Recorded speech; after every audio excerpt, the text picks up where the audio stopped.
La ilma lana illa ma 'allamtana. Meron ditong representative ng ating Bangsamoro. Meron pa yan mga video, hindi lang po picture yan, no? Maraming ebidensya na ilalabas yung 18 sundalo na yan. A'udzu billahi minasyaitonir rajim. Bismillahirrahmanirrahim. Subhanaka la ilma lana illa ma 'allamtana innaka antal alimul hakim. Wa ba'd. Assalamualaikum warahmatullahi taala wabarakatuh. Ako po ay magpapasalamat sa pagtipon-tipon nito. Una-una, tayo po ay magpapasalamat sa Panginoong Allah na siyang lumikha ng sangkatawan at sanlibutan. Tayo po ay magpapasalamat sa mahal ng Allah na binigyan tayo ng pagkakataon na magtipon-tipon sa araw na ito upang ipahayag ang karapatan ng bawat mamamayan. Ako po, si Dato Moro, na sa MILF ako, Bangsamoro. Pero naging presidente rin ako ng batch training ng Army Reserve. Presidente ako ng batch namin. Sa kasalukuyan, presidente ako ng homeowners dito sa Taytay Rizal. So, kami na magkakasama, hindi po kami imbitado dito. Kusa kami nagpakita ng suporta upang suportahan natin yung 18 na Marines na sila po ang magiging susi ng kapayapaan ng bawat mamayan. Kaya protektahan natin ang 18 Marines na yan dahil sila po ang magiging susi natin upang ipagtanggol ang karapatan ng bawat mamayan. Ayun lang po. Maraming salamat. Maraming salamat, Dato. Assalamualaikum warahmatullahi wabarakatuh. Bibigyan natin pagkakataon na magbigay sa atin ng pahayag General Carlos Kita. Sir.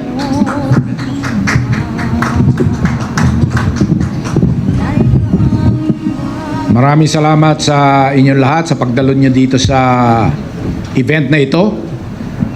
Yun nga lang, hindi po nakarating yung ating dapat parangalan except yung sa anak ni Colonel Monggao, no? Anyway, bakit kami nandito at bakit patuloy ang aming laban, no? May nagtatanong nga sa akin, no? Ilang beses lagi yan tinatanong, "Sir, retired ka na?" Sabi mo nga 68 years old ka na and yet handi dito ka. Oo nga, yun ang irony, no? Nung kabataan ko, hindi naman ako sumasali sa mga ganito. Pero kung kailan ako retired at dapat ay nandoon na sa tumba-tumba, nagre-relax, nagkakape, bakit nandito kami sa kalsada, nandito kami ngayon sa Club Filipino na isang historical place na kung saan dito maraming nangyari dito. Yung 1986 EDSA Revolution, maraming pagmi-meeting dito. So, bakit nga ba? Dahil ayaw namin, nabanggit kanina ni Captain Ray, no? Baleros, na isang beses lang tayo mabubuhay sa mundong ito. And wala na ulit, no? So, hindi namin maatim na pag nawala kami dito sa mundong ito, yung mamanahin ng aming mga anak, ng aming mga apo at mga apo ng ating mga ay wala nang Pilipinas, no?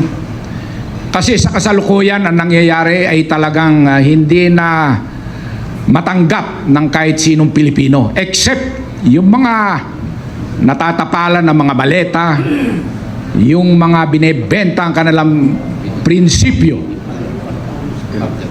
Maganda nga at eto may mga nagkaso na, no? Sa 18 at saka sa iba pa na nagsasalita, no? Bakit maganda? Dahil eto na lang ang paraan para mailabas yung mga ebidensya. Matuwa po tayo. Nag-file na si former Senator Trillanes. Maganda. Sa comment ko nga doon, maganda yan.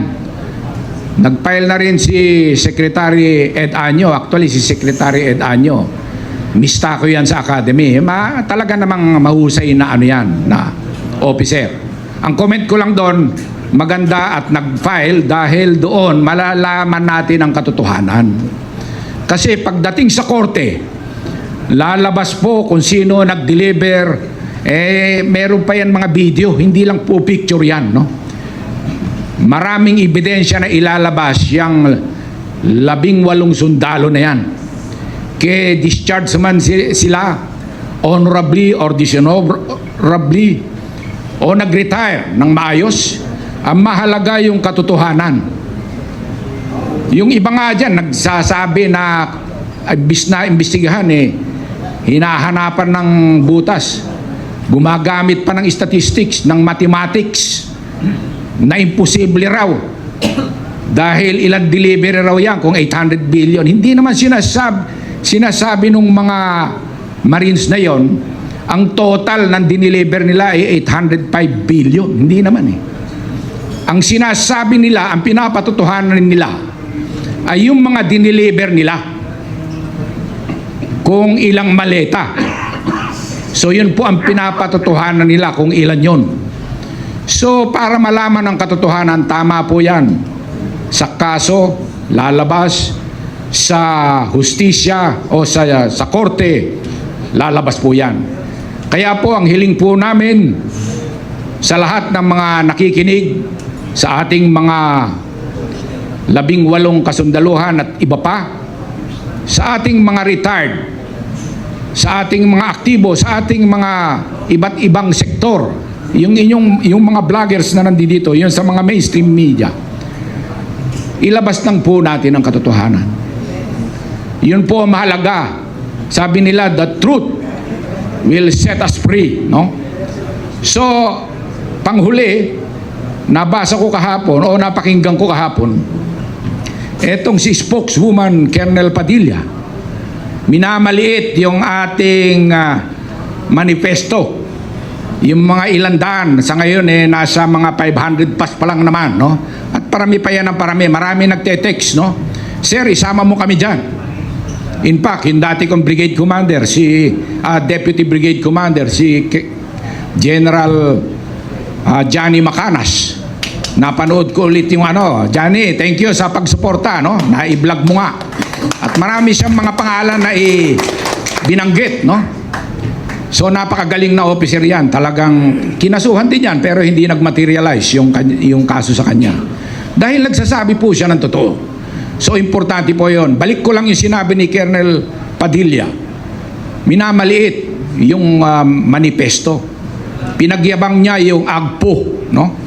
Ang AGPO raw, libo-libo miyembro. Hindi po lahat automatic nagiging miyembro ng AGPO. Ako, hindi po ako member. General po ako, pero hindi ako member ng AGPO.